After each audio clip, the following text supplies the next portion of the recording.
Well, here it goes. I guess you can call this my last will, although that isn't really what it is.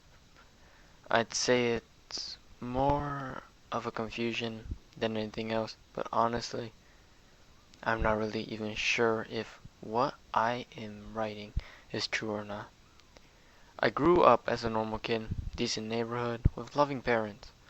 My dad worked at a local plant and my mom was a school teacher. We lived a normal life, did what most families did, nothing out of the ordinary. I can't really remember how it or when it started. Almost out of the blue, something wasn't right. No, there was no monsters or ghosts. But my father really started to act strange. He would start coming home late, drunk and angry. One night, it was far worse than the rest. Like all other nights, he was drunk, of course. He came through the door mumbling something I couldn't really understand. I ignored him, like I usually do. I locked myself in my room. He seemed to have calmed down, so I went into the kitchen to get something to eat. There she was, laying on the floor, motionless in a pool of her own blood. She was clearly dead. I couldn't find my father anywhere. He just seemed to vanish. Months went by, and my father, still never found. I went to live with my grandparents in the town over.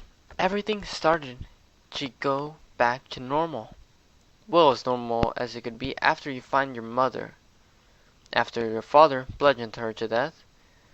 Nevertheless, I started making new friends, and got back into a normal routine. A few years passed, and the image of my mother's bloody body started to slip away. It could have been that I was really forgetting it, or it could have been all the meds the psychologist had me on. Either way, I didn't care. I just wanted those horrible pictures out of my mind for good. Soon, I had graduated from high school and moved away to college. It was nice to be finally on my own and far away from those memories of the past. I still sit up wondering how much different my life would have been if my parents were still around. But I guess there's nothing I could do about that now. Freshman year went by like nothing. It was actually pretty boring. Nothing too eventful ever really happened. I was happy for once. The beginning of sophomore year, however, wasn't all that ordinary. I started having terrible dreams, but they didn't feel like dreams. They felt too real, as if I was actually there. Most of the dreams were all the same. Someone would walk through the forest until they were attacked by someone. The attacker would look very familiar, but I could never quite put my finger on it. The worst part is that I would never wake up during the dreams. I had to watch every grueling second of the murder. This guy, however, had no sense of remorse. He just plunged his blade into his prey time after time. Most mornings, I would wake up sweating and out of breath and just brush it off as a bad dream. That was until disappearances started to happen. A few girls have gone missing off campus. The stuff usually happens. Girls get drunk at a party, go home with a guy, only to return the next night. Nobody thought that they would actually find bodies. They canceled classes for a few days, which I wasn't against. It gave me some time to relax and get those horrible dreams out of my mind. It had been a few weeks since I had any dream, or anyone had gone missing. I thought everyone had gone back to normal, classes started back up, and everyone started to forget the murders. The scumbag was never found, and they just assumed that he was a drifter that simply got bored and moved along. The dreams, they came back, of course. But this time, I didn't wake up in my bed with my pajamas on. I woke up in the middle of the forest behind the dorms, covered in blood. It was still rather early, and the sun had just started to come up. So I had time to get back to my room without anyone noticing me. I have no idea what happened that night, or why blood was covering my clothes. All I remember is a horrible dream. This time, it was more vivid. It was as if I was the attacker. I remember her face too. The looks of pure agony and fright. I will never forget it. That morning, I went to the cafeteria to get some food while trying to piece together what had happened last night. For some reason, there were police officers and detectives questioning students.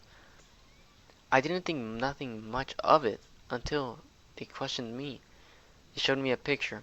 I couldn't believe my eyes. It was the girl from my dream. The night before, I was at a loss for words. I couldn't help but stutter and stir my words.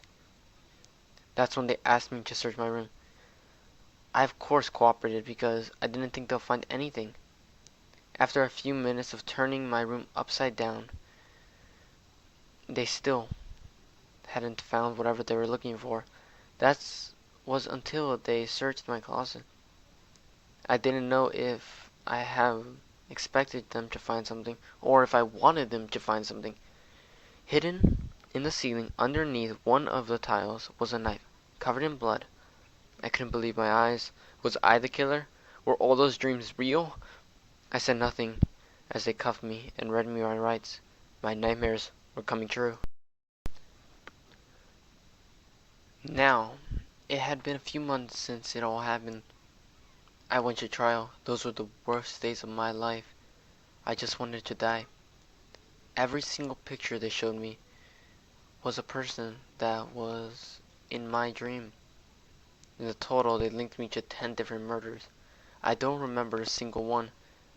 My psychologist testified for me and got me put into a mental asylum instead of a maximum security prison.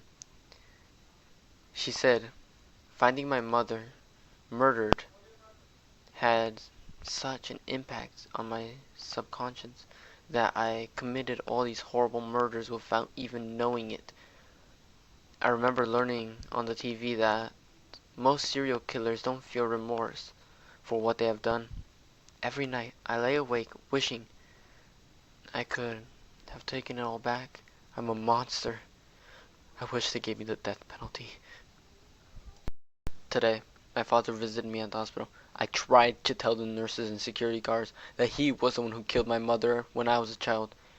They all looked at me, as if I was crazier than intentionally thought. Son, my father said, we go over this every single time I come to see you. You were the one who killed her so many years ago. I cannot believe my ears. Who does this man think he is coming lying and trying to pin her murder on me? I cannot believe my ears.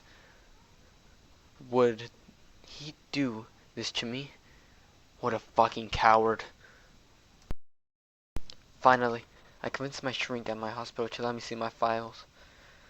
As I fell, my eyes were deceiving me. My father was right.